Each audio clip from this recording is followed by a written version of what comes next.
Bab 315. Tian Ye mendengar kata-kata Chen He, Nangong Sue langsung marah. Dia mengepalkan tinjunya dan matanya seperti menyemburkan api. Tapi Chen He mengabaikan Nangong Sue. Dia menatap Ye Guan dan hendak berbicara. Tapi saat ini, Ye Guan tiba-tiba menghilang. Cahaya pedang bersinar seperti guntur. Chen He tidak menyangka Ye Guan tiba-tiba mengambil tindakan. Dan ekspresinya tiba-tiba berubah drastis. Dia hendak mengambil tindakan. Tetapi saat ini, kekuatan misterius langsung menyelimuti dirinya. Domain pedang, dalam sekejap, Chen He merasa ada puluhan ribu gunung yang menekannya. Seluruh tubuhnya sangat berat dan dia tidak bisa bergerak. Dan pada saat ini, tertawa, sebuah pedang telah menembus alis Chen He. Tubuh Chen He membeku di tempatnya. Matanya terbuka lebar, dan wajahnya penuh rasa tidak percaya. Di belakang Chen He, ketika orang lain melihat Chen He terbunuh seketika, ekspresi mereka berubah dan mereka hendak melarikan diri. Tetapi saat ini, Ye Guan tiba-tiba bergegas keluar. Tertawa, pedang itu berkilat dan kepala berdarah terbang keluar. Bunuh seketika dengan satu pedang, dalam beberapa napas, Ye Guan membunuh beberapa orang berturut-turut. Kekuatan orang-orang ini tidak lemah. Dalam keadaan normal, meskipun Ye Guan dapat membunuh mereka, dia tidak dapat membunuh mereka dengan mudah. Saat ini, luka-luka mereka belum pulih sepenuhnya. Dan ketika mereka melihat Chen He terbunuh seketika, beberapa dari mereka ketakutan dan tidak memiliki niat untuk bertarung. Oleh karena itu, mereka tidak memiliki perlawanan sama sekali terhadap pedang Ye Guan. Nangong Sue ngeri melihat manusia pohon Ye Guan dalam hitungan detik. Setelah bergaul dengan Ye Guan, dia menemukan bahwa meskipun wilayah Ye Guan rendah, kekuatan tempurnya sebenarnya tidak rendah. Nangong Sue melirik Ye Guan dan bertanya-tanya, apakah anak ini berpura-pura menjadi babi dan memakan harimau? Ye Guan berjalan perlahan ke arah Chen He yang belum sepenuhnya mati. Mata Chen He penuh ketakutan dan tubuhnya gemetar. Ayahku berada di puncak alam Kaisar Dewa. Jika kamu membunuhku, dia pasti tidak akan mengampuni Anda. Saat dia berbicara, dia membuka telapak tangannya, dan catatan transmisi tiba-tiba terbakar. Panggil aku ayah. Ye Guan mengerutkan kening dan hendak mengambil tindakan, tetapi pada saat ini, Chen He tiba-tiba menunjukkan ekspresi ngeri. Bagaimana mungkin saya tidak dihubungi? Bagaimana mungkin? Nangong Sue dengan tenang berkata, saya tidak bisa menghubungi Anda. Mungkinkah dia sudah mati? Omong kosong, Chen He meraung dengan marah. Ayahku berada di puncak alam Dewa Kaisar. Bahkan beberapa Kaisar Agung tidak dapat membunuhnya. Bagaimana dia bisa mati? Nangong Sue berkata, bagaimana jika kamu mati? Chen He berkata dengan marah. Tidak mungkin, Nangong Sue menatap Chen He, kalau begitu kamu berteriak lagi. Chen He menghancurkan jimat transmisi lainnya. Tetapi tidak ada respon. Pada saat ini, wajahnya tiba-tiba menjadi pucat, dan kepanikan menyebar dari lubuk hatinya, dan kemudian menyebar ke seluruh tubuhnya. Saat ini, dia sangat ketakutan. Suatu ketika, dia tidak takut karena ayahnya ada di sini dan jika terjadi sesuatu, dia akan ada di sana untuk menjaganya. Dan sekarang, ayah sudah pergi, Saat ini, Nangong Sue tiba-tiba berkata dengan rasa kasihan, "Kamu sangat menyedihkan.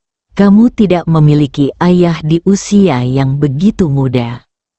Ye Guan menoleh untuk melihat Nangong Sue, tertegun.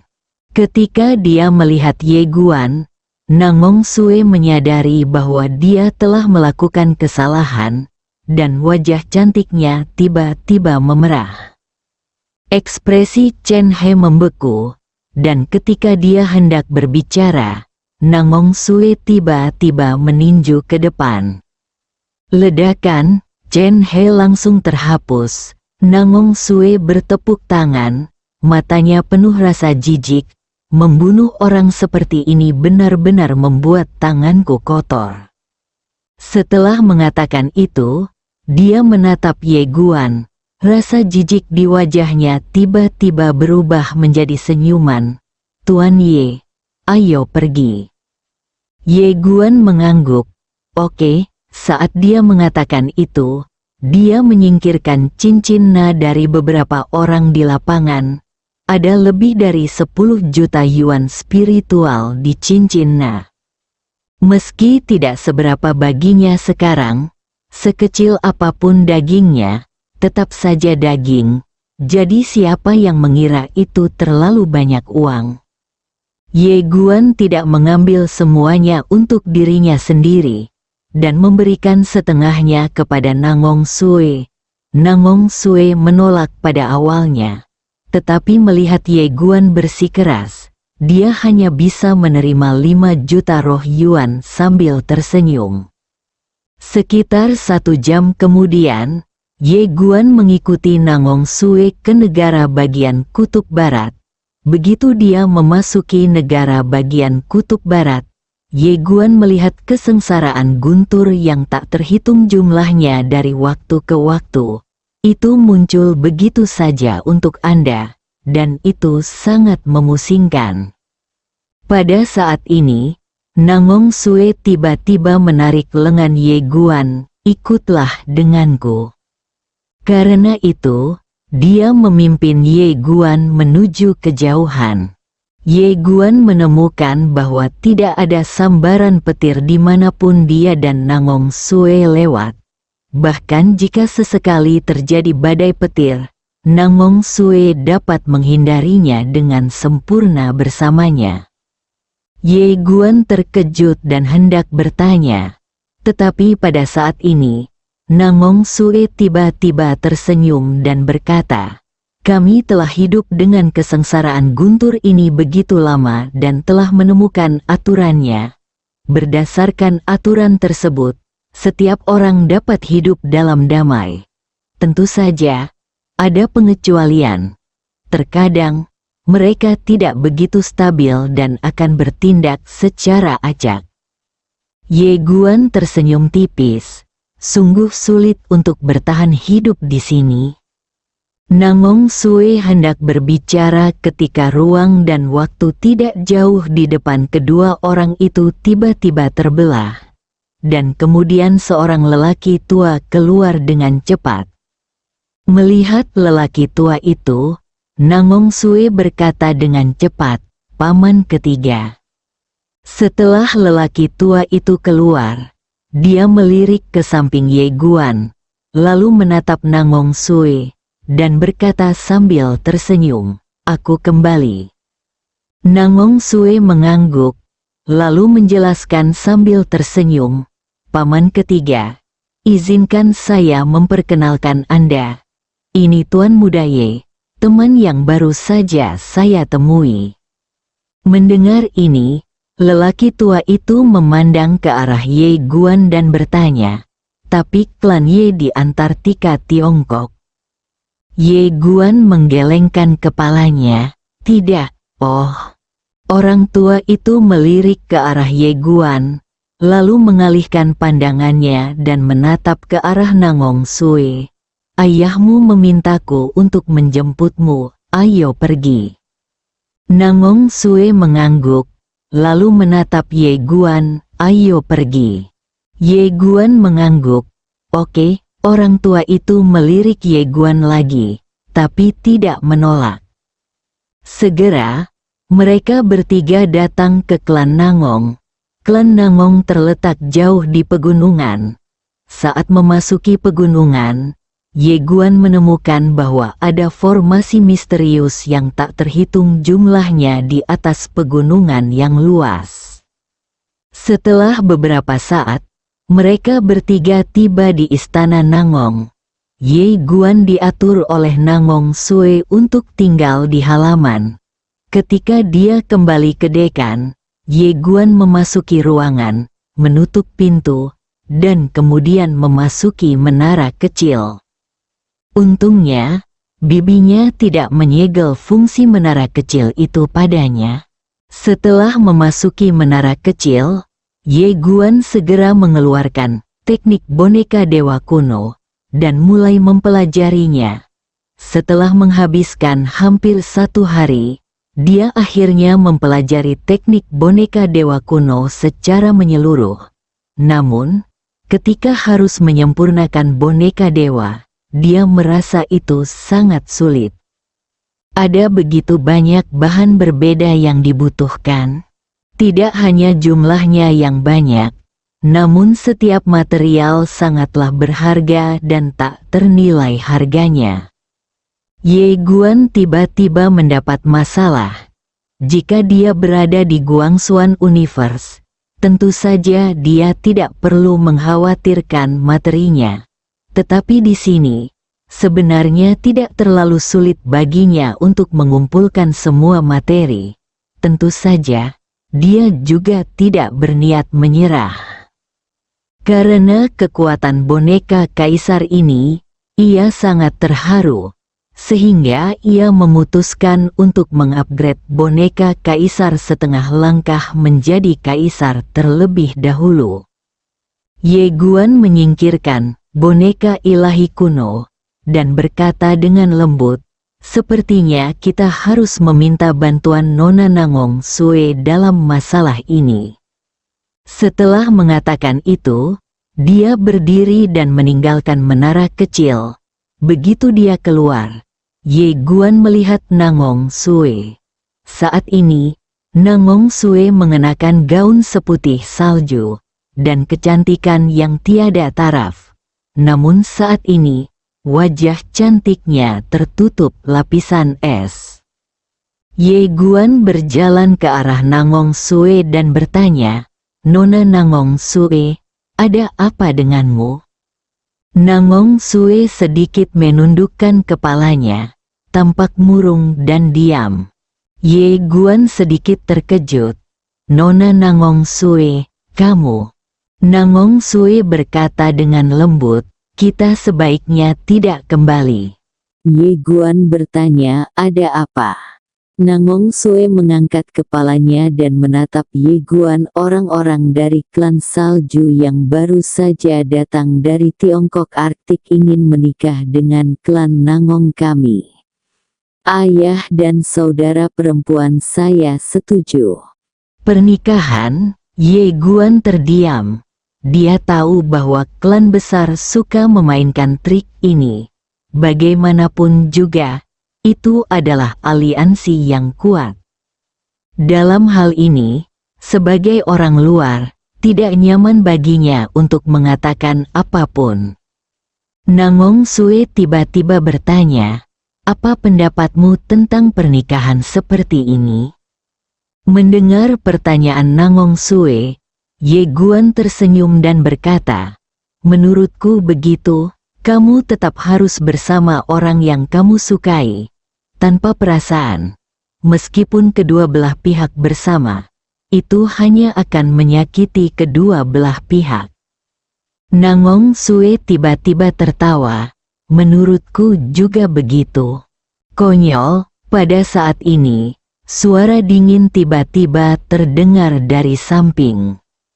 Ye Guan berbalik dan melihat, tidak jauh dari sana, ada seorang pria berpakaian putih berdiri di sana.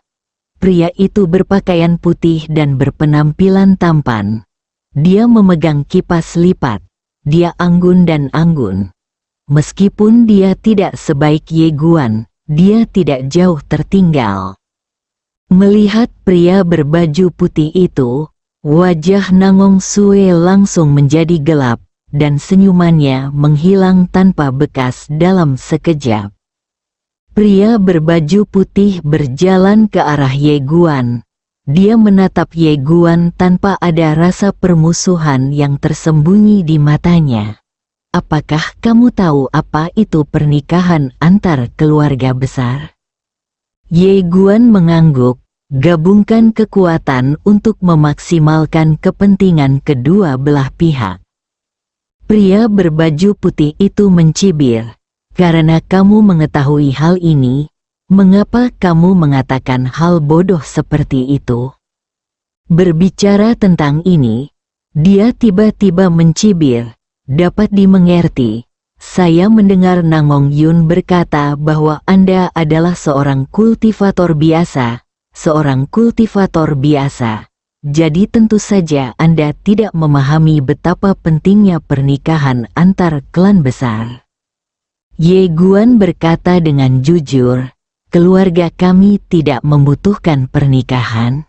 Pria itu dengan sinis berkata, tidak ada yang mau menikah denganmu, kan? Kamu melirik pria itu, lalu menatap Nangong Sue. Ini idiot, kamu sangat baik, tapi dia tidak layak untukmu. Mendengar ini, Nangong Sue sedikit terkejut, dan kemudian senyuman menyentuh muncul di wajahnya. Ketika pria itu mendengar perkataan Ye Guan, dia menjadi marah dan berkata, idiot. Beraninya kamu memarahiku. Nangong Sue tiba-tiba berkata dengan marah, Sue Chen, bisakah kamu berbicara dengan cara yang lebih beradab seperti Tuan Ye? Sue Chen menatap ke arah Nangong Sue. Nangong Sue, baru saja orang tuamu menyetujui kontrak pernikahan di antara kita. Selama kedua belah pihak bertukar dokumen, kamu akan menjadi tunanganku. Kamu. Nangong Sue langsung menyela Sue Chen. Saya tidak setuju, dan dokumen tidak ditukar. Tidak ada akad nikah di antara kami sama sekali. Kalaupun ada, saya tidak akan mengakuinya. Sue Chen menunjuk ke arah Ye Guan dengan marah. Apakah karena pria ini? Nangong Sue ingin mengatakan ya, tapi kemudian dia memikirkannya. Jika dia mengatakan itu, Sue Chen pasti akan marah pada Ye Guan. Sue Chen baik-baik saja, tetapi klan Sue di belakang Sue Chen bukanlah sesuatu yang bisa disinggung Ye Guan. Setelah memikirkan hal ini, Nangong Sue berkata dengan suara yang dalam, itu tidak ada hubungannya dengan dia. Itu tidak ada hubungannya dengan dia. Suara Sue Chen tiba-tiba menjadi tajam. Nangong Sue, menurutmu aku bodoh? Saat dia mengatakan itu, dia melihat ke arah Ye Guan dan berkata, jika kamu masih di sini dalam 10 napas, aku akan menghancurkan 10 klanmu. Di dalam menara kecil, Xiao Ta tiba-tiba berkata, dahulu kala ada orang yang berani seperti dia. Wanita misterius itu bertanya, siapa? Xiao Ta berbisik, Tian Ye. Wanita misterius, bab 316, mengatakan bahwa kamu tak terkalahkan berarti bersikap rendah hati. Mendengar perkataan Sue Chen, Ye Guan tiba-tiba pusing. Kenapa orang zaman sekarang suka menghancurkan 10 suku? Apakah ini terdengar mengesankan? Ye Guan menggelengkan kepalanya. Melihat Ye Guan menggelengkan kepalanya dan menunjukkan ketidaksetujuan, Sue Chen tiba-tiba merasa terhina, dan kemarahan tiba-tiba muncul di hatinya. Abaikan peringatan dari klan salju, Sue Chen sangat marah dan menunjuk dengan marah ke arah Ye Guan. Dia ingin mengatakan sesuatu yang lain, tapi Ye Guan tiba-tiba menghilang dari tempatnya. Bentak, tiba-tiba terdengar tamparan keras. Lalu debu salju langsung berterbangan, dan akhirnya menghantam tembok tak jauh dari situ. Ye Guan berkata dengan tenang, "Aku mungkin telah memberimu wajah." Pada saat ini, Nangong Sue tiba-tiba menarik Ye Guan dan melarikan diri. Ye Guan sedikit bingung. "Nona Nangong Sue, apa yang kamu lakukan?" Ekspresi Nangong Sue sangat serius. Sue Chen itu berasal dari klan salju di Arktik Tiongkok. Jika kamu mengalahkannya, klan salju tidak akan melepaskannya. Mereka pasti akan membalasmu dengan gila-gilaan. Hei, ini juga salahku. Aku seharusnya tidak datang mencarimu. Jika aku tidak datang mencarimu, dia tidak akan marah padamu. Dan aku benar-benar pantas mati. Melihat Nangong Sue yang sangat menyalahkan diri sendiri di depannya, Ye Guan menggelengkan kepalanya dan tersenyum. Xiaota tiba-tiba berkata, "Apakah kamu menyesal mengambil tindakan?" Ye Guan tersenyum dan berkata, "Bagaimana bisa?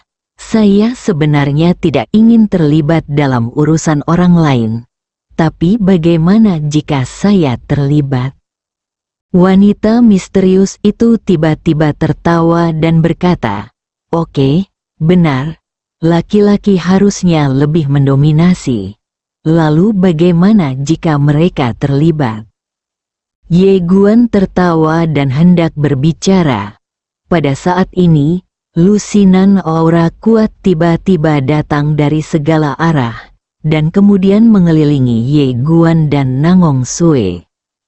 Melihat adegan ini, Ye Guan mengerutkan kening. Wajah Nangong Sue langsung memucat. Dia memegang erat tangan Ye Guan. "Jangan khawatir, aku tidak akan membiarkan mereka menyakitimu." Kamu melirik Nangong Sue dan tidak berkata apa-apa. Pada saat ini, seorang wanita tiba-tiba datang dari jauh. Wanita itu tampak berusia 20-an, dengan wajah cantik dan sosok ramping. Dia mengenakan gaun hijau muda dengan beberapa sulaman bunga aneh di roknya, ada sentuhan kemewahan di dalamnya. Kamu melihat wanita itu? Penampilan wanita itu mirip dengan Nangong Sue. Namun, wajah wanita ini sangat dingin, sangat berbeda dari Nangong Sue. Melihat orang itu datang, Nangong Sue segera berdiri di depan Ye Guan, sedikit gugup. "Kakak." Wanita ini tidak lain adalah saudara perempuan Qin dari Nangong Sue, Nangong Han. Nangong Han memandang Ye Guan, "Saya akan berbicara dengannya." "Tidak." Nangong Sue langsung menolak. Dia menatap ke arah Nangong Han. "Kakak, masalah ini tidak ada hubungannya dengan dia. Saya mengalahkan Sue Chen. Jika Anda ingin menyalahkan, salahkan saya. Jangan melibatkan dia." Nangong Han melirik ke arah Nangong Sue. "Apakah kamu ingin dia hidup?" Wajah Nangong Sue menjadi gelap, dan dia berkata dengan marah, "Apa maksudmu?" Nangong Han tidak menjawab. Dia menatap Ye Guan dan berkata, "Ikutlah denganku, hanya kamu." Karena itu, dia berbalik dan berjalan menuju rumah di sebelahnya. Di lapangan, Nangong Sue memegang erat Ye Guan. Ye Guan awalnya tidak ingin peduli dengan urusan antara klan Nangong dan klan Sue. Tetapi pada saat ini, melihat Nangong Sue begitu melindungi dirinya sendiri, dan mereka berdua telah bersama sebelumnya, dia tiba-tiba merasa kasihan pada dirinya sendiri. Jantung. Kamu memandang Nangong Sue dan berkata sambil tersenyum, aku akan berbicara dengannya. Nangong Sue memandang Ye Guan dengan rasa bersalah di wajahnya. Aku seharusnya tidak membawamu ke klan Nangong dan membiarkanmu terlibat dalam pusaran air ini. Ye Guan tersenyum dan berkata, tidak apa-apa, aku akan bicara dengan adikmu dulu. Nangong Sue menggelengkan kepalanya. Kita tidak bisa bicara. Adikku sangat sulit diajak bicara. Jika kamu masuk, dia akan mempersulitmu. Mengapa kita tidak kawin lari? Begitu dia selesai berbicara, wajahnya langsung memerah. Saya sangat malu. Saat ini, dia sangat malu sehingga dia ingin mencari celah di tanah dan merangkak masuk. Ye Guan juga tercengang. Pelarian untuk kawin? Mengapa itu menjadi kawin lari? Pada saat ini, Nangong Sue tiba-tiba mengumpulkan keberanian untuk menatap Ye Guan. Saya tahu Anda adalah seorang kultivator biasa, tidak memiliki latar belakang, dan sangat miskin. Tetapi saya tidak akan pernah membenci Anda. Setelah kami pergi dari sini, kami bisa pergi kemana saja. Jangan khawatir, saya bisa menanggung kesulitan. Kita bisa bekerja sama untuk menghasilkan uang. Saya bisa melakukannya. Ini sama dengan membuat pengakuan. Jika ini adalah waktu normal untuk memukulinya sampai mati, dia tidak akan mengucapkan kata-kata memalukan seperti itu.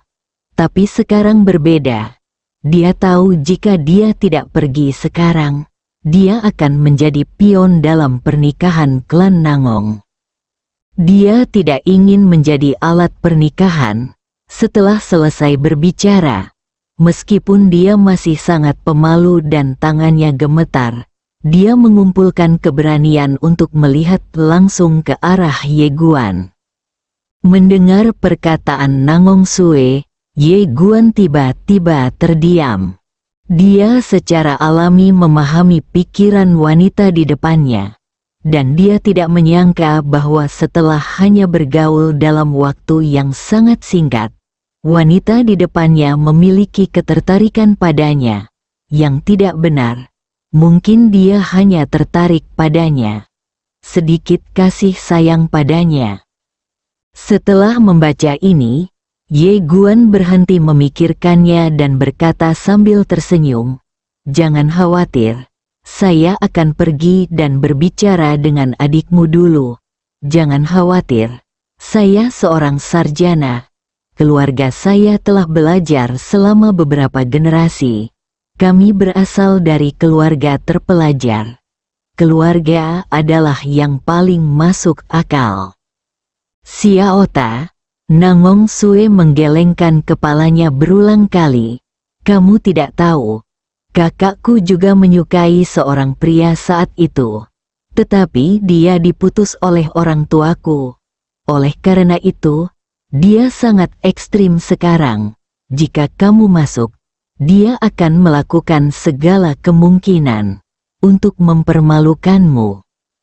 Ye Guan berpikir sejenak, lalu berkata, "Bagaimana kalau ini, aku akan bicara dulu. Jika kita tidak bisa bicara, kita bisa pergi ke tempat pribadi, sebelum kita pergi."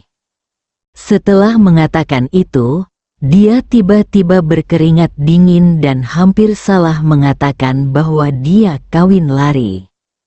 Mendengar kata-kata Ye Guan, pipi Nangong Sue tiba-tiba memerah. Dia menundukkan kepalanya sedikit, merasa sangat bahagia di dalam hatinya, dan berkata dengan lembut, "Kalau begitu, pergilah dan bicaralah dengan adikmu. Aku akan menunggumu." Ye Guan mengangguk.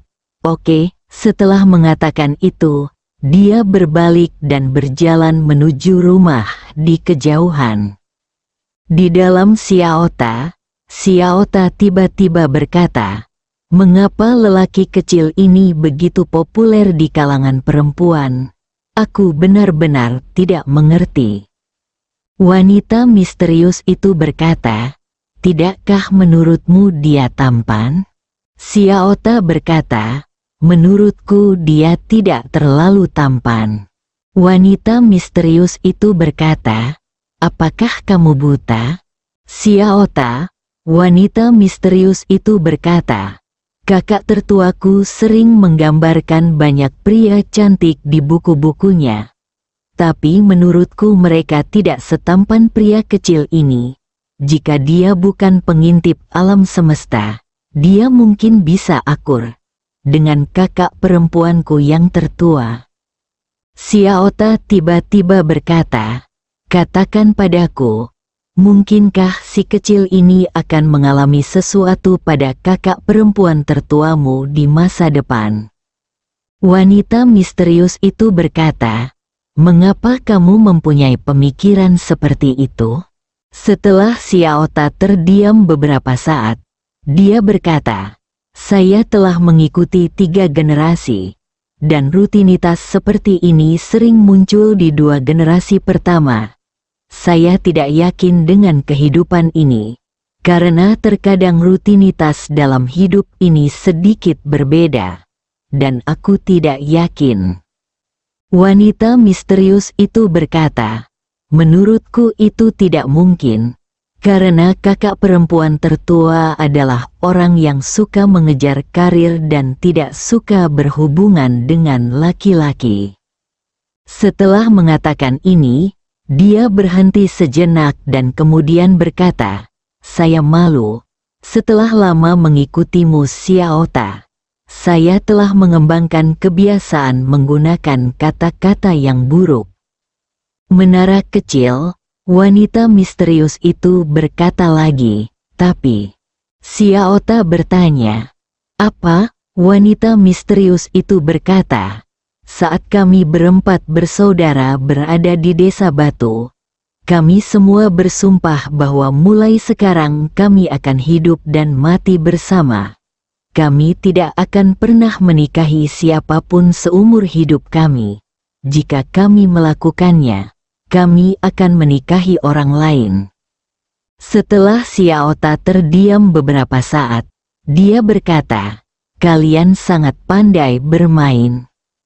Wanita misterius itu berkata, alasan mengapa Cijing sangat membenci pria kecil ini mungkin juga karena sumpah ini. Berbicara tentang ini, dia menghela nafas dengan suara rendah.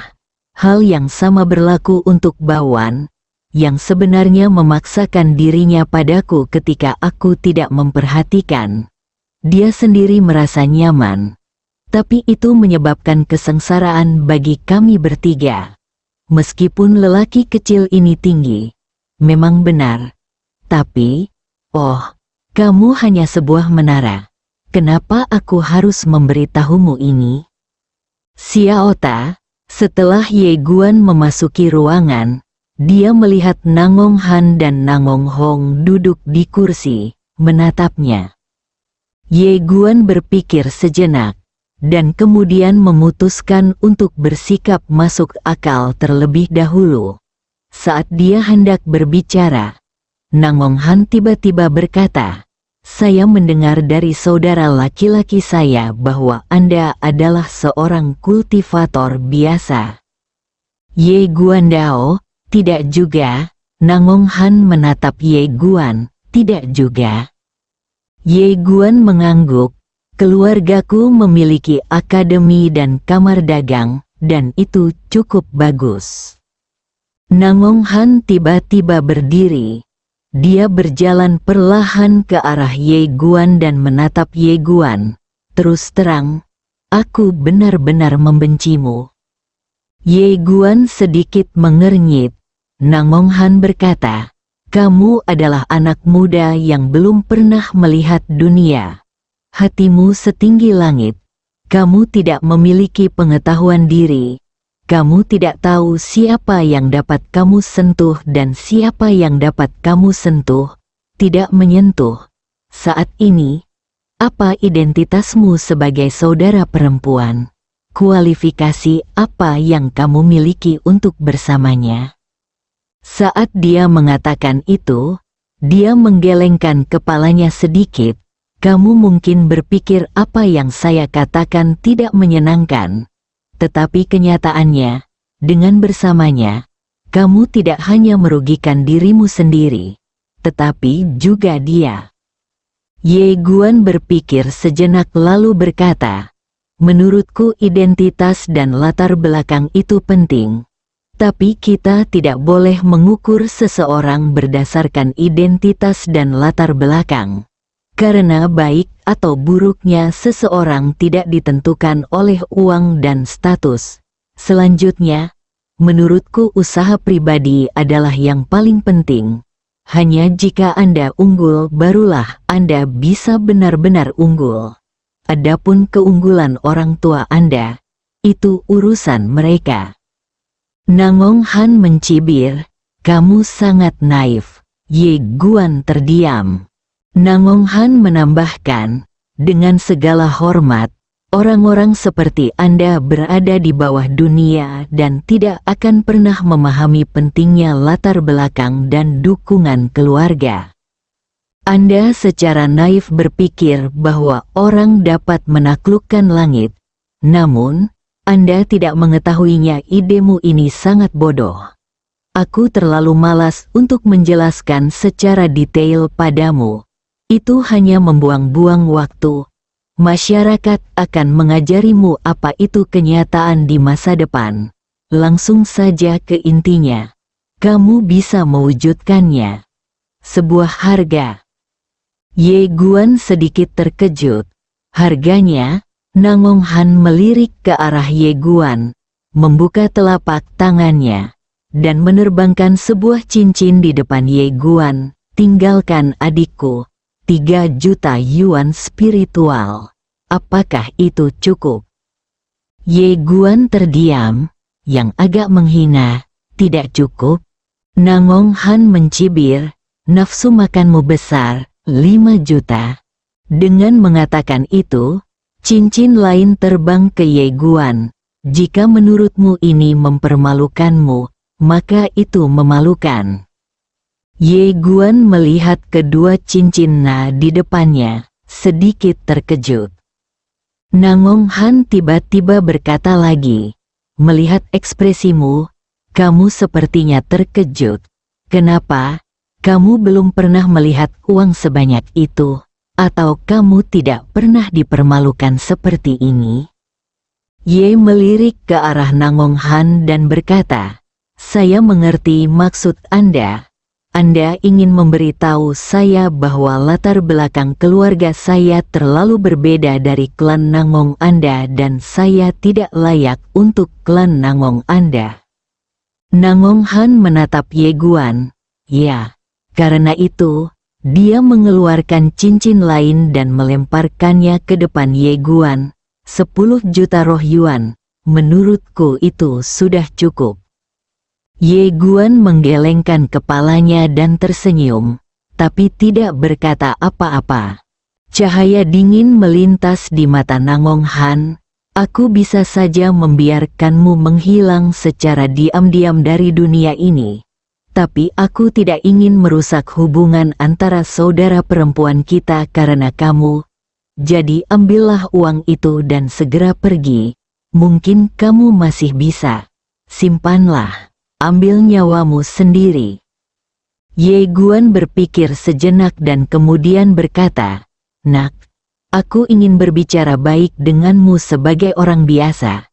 Tetapi aku menemukan bahwa jika aku berbicara denganmu sebagai orang biasa, aku tidak dapat berbicara sama sekali, karena mereka tidak akan menganggap saya serius, dan apa yang saya katakan tidak ada artinya." Karena itu, dia mengeluarkan cincin dan menyerahkannya kepada Nangong Han. "Lihat itu." Nangong Han sedikit mengernyit. Dia melihat cincin Ye Guan. Ketika dia melihat isi cincin itu, ekspresinya tiba-tiba berubah dan dia mundur beberapa langkah. Ada miliaran esensi spiritual di Naring. Nangong Han menatap Ye Guan dengan kaget. Kamu? Ye Guan berjalan ke samping dan duduk, lalu mengambil cangkir teh, menyesapnya, dan berkata, saya berteman dengan Nona Nangong Sue, dan saya tidak berteman dengannya karena latar belakang keluarganya. Dengan segala hormat, saya ketika Ye Guan berteman, dia tidak pernah melihat latar belakang keluarga orang lain. Karena jika menyangkut status dan latar belakang, jika saya mengatakan dia tidak terkalahkan, saya mungkin bersikap rendah hati. Xiao Ta bersambung.